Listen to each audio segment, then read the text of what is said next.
Okay, so in this video we're going to look at two things. We're going to look at the development of the periodic table and also the development of the atomic model.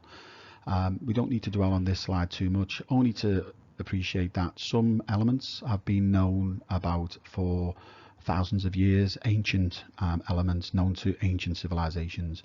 And then it's only really when we go from the 1400s into the 1600s, 1700s, and then it all really kicks off sort of 1700s, 1800s, when they start to develop a better understanding of elements and compounds, and they actually then start to discover different elements. And that's due to the infancy of the subject itself, and also the lack of technology or the development of technology.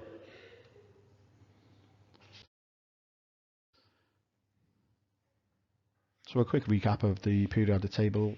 We've got metals on one side generally, non-metals on the other, metalloids separating them. So you've seen this before. And what we're dealing with here is we're going to be looking at, periodic table of elements. Elements contain only one type of atom. So in copper, we've got copper atoms. In oxygen, we've got oxygen atoms. Nice and simple. So a quick recap there.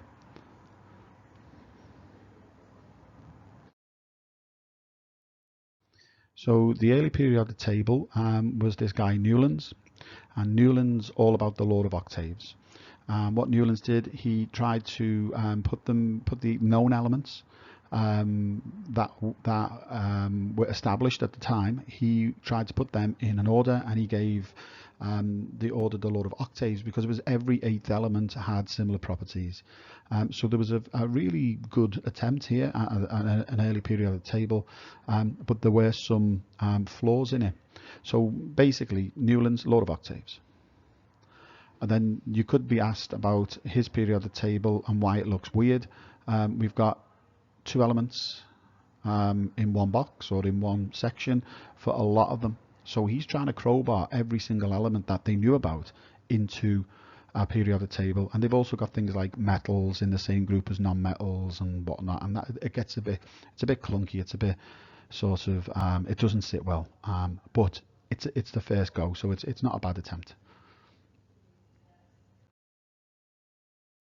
Now we come to Mendeleev. Now Mendeleev is known as the father of the modern periodic table. What you need to know about Mendeleev is that he ordered elements by atomic weight. He left gaps for undiscovered elements, and he grouped elements with similar properties, which is key. It's key to understanding what's going on. So if we've got here, we can see the gaps that he's left, and we can see that he's made a really good attempt where we've got lithium, sodium, potassium, rubidium, in the same group, and it's not perfect, but it's pretty good. It's pretty good. And I think the profound thing here is that Mendeleev understood that not all elements had been discovered, so he left gaps for elements, but he was also able to predict physical and chemical properties of these elements based on the group that he was going to shove them in. So that was really, really important. When we think about atomic model, there's a few major developments that they want you to know about. J.J. Thomson, a plum pudding model. And the plum pudding model, plum pudding's an old-fashioned sort of term for literally a pudding made with plums. So the plums would be dispersed amongst the pudding. It's easier to think of it like a chocolate chip cookie. So the plum pudding model was a big sort of ball of positive charge with electrons dotted about, sort of scattered within inside the pudding.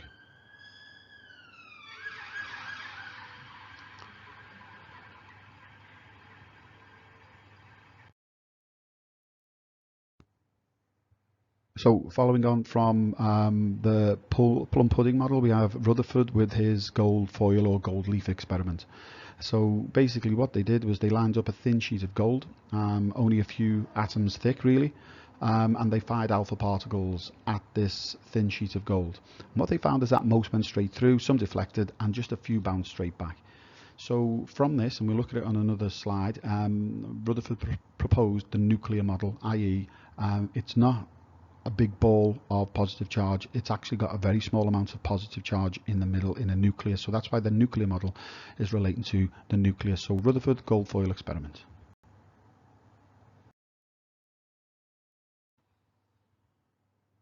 Now with Rutherford and his gold foil experiment, they would have some gold leaf and they're firing the alpha particles at it.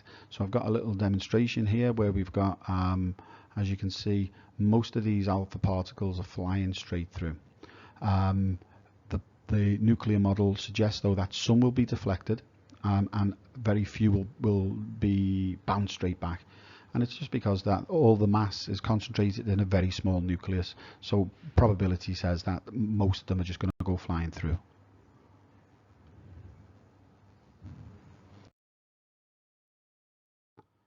Two more developments finally, and what we're looking at is two major chemists, and we've got Chadwick. Chadwick discovered neutrons. So you can see slightly different to Rutherford's model, of the nuclear model, where he only had like a positive nucleus. Chadwick's now suggested that we've got neutrons in there. So Chadwick discovered neutrons. And then finally, we look at Bohr. And the Bohr model is about putting electrons in shells. So all the previous ones that we've looked at include electrons just thrown in higgledy-piggledy. Bohr actually comes along and says, no, we're going to need to put them in some sort of order. And he started to talk about energy levels or shells. Okay, so the notes that you make on this is going to be fairly straightforward. What I would suggest you do is you just focus on, for the periodic table, development of the periodic table was Dalton had his law of octaves, but it was flawed because he tried to crowbar everything in. So he had two elements in the same space. He had metals mixed with non-metals in groups. Then along comes Mendeleev, and Mendeleev has the wit about him and the humility to think, okay, I'm going to leave gaps for elements that haven't been discovered. He ordered them by atomic mass, and he actually grouped them by chemical and physical properties. So he was able to predict the physical and chemical properties of things that came later by virtue of the fact that he would leave a gap in a group for an element and he was able to predict those properties.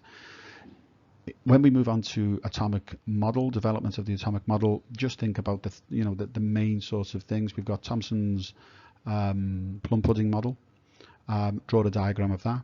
Show how it changes down for Rutherford's, where we've got the nuclear model. Then show Chadwick, throw in some neutrons into the nucleus and not just a big sort of lump of positive charge.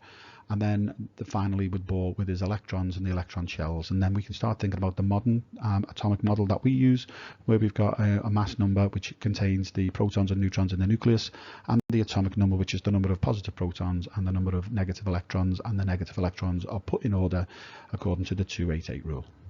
Good luck.